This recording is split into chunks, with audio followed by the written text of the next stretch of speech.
najviše sam se obradila za krevet.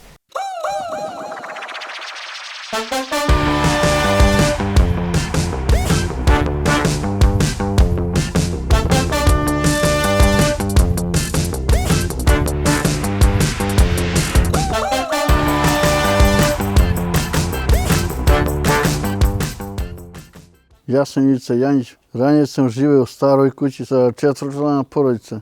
Zato što su nehumani uslovi, nema kupatilo za dete, da se okupa, toplu vodu nema.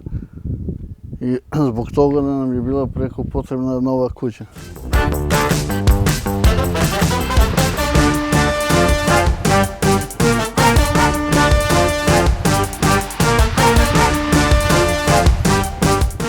Nalazimo se kod porodice Janjić u Bujanovcu.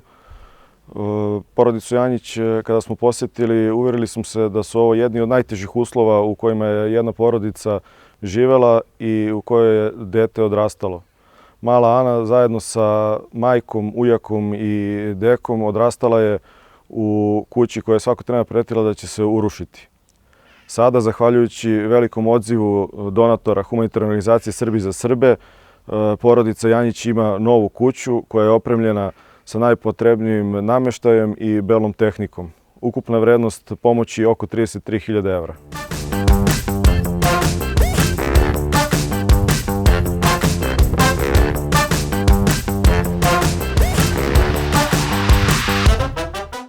Sad živim u novoj kući. Hvala svim dragim ljudima koji su odvojili sredstava da pomognu meni i mojoj porodici. Hvala ekipi Srbi za Srbe, svim donatorima, hvala još jednom od srca. Ja sam prezadovoljan, presrećan.